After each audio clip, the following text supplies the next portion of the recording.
Hi. Let's learn about covenants and their significance.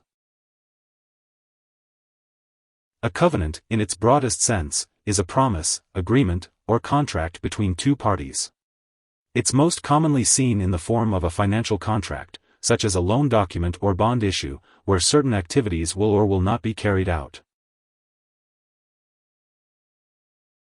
Covenants in business are typically represented as financial ratios that must be maintained, such as a maximum debt-to-asset ratio or compliance with applicable laws.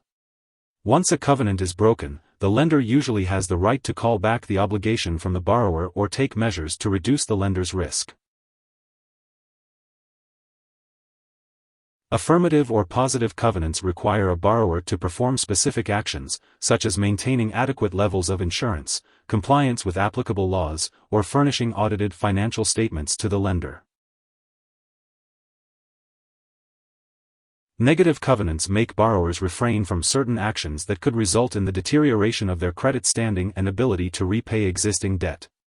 They often restrict the amount of debt a business can carry or forbid the company from issuing dividends to shareholders. A covenant can also be tied to a specific numerical metric, often financial, and may be separated into maintenance covenants or incurrence covenants. These financial covenants evaluate operating performance to ensure the overall health of the entity.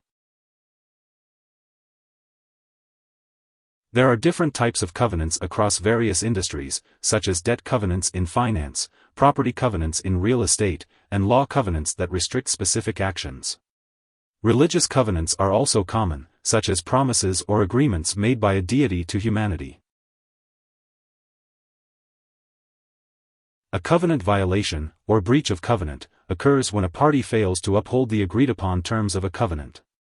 In the context of debt covenants, violating a bond covenant leads to potential penalties and downgrading of a bond's rating. For example, Amazon.com Inc. publicly disclosed its note payable obligation, stating that the notes were not subject to any covenants.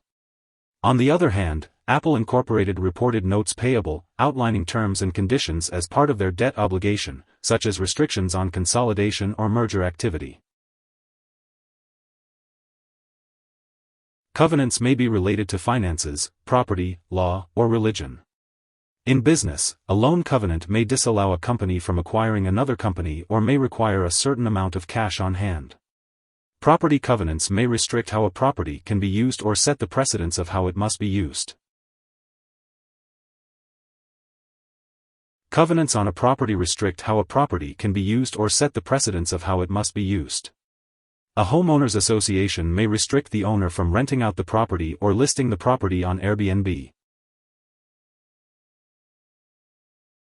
Real estate covenants were historically used to restrict who could legally purchase or occupy real property, such as restrictions based on race, national origin, or ethnic background in certain regions. In a contract, covenants can include any requirements one party wishes to impose, as long as both parties agree to comply. Different parties may wish to be protected in different ways, so the covenants listed in contracts can vary. According to the Bible, the Lord has made several covenants, including promises of a return to earth and everlasting life, as well as other promises that may or may not require action on humanity's part. Covenants create the parameters of many contracts, whether it's the social contract enforced by a system of laws, the boundaries set by a religion, or limits on how to use your business or property. It's important to read and understand any affirmative or negative covenants before entering into an agreement.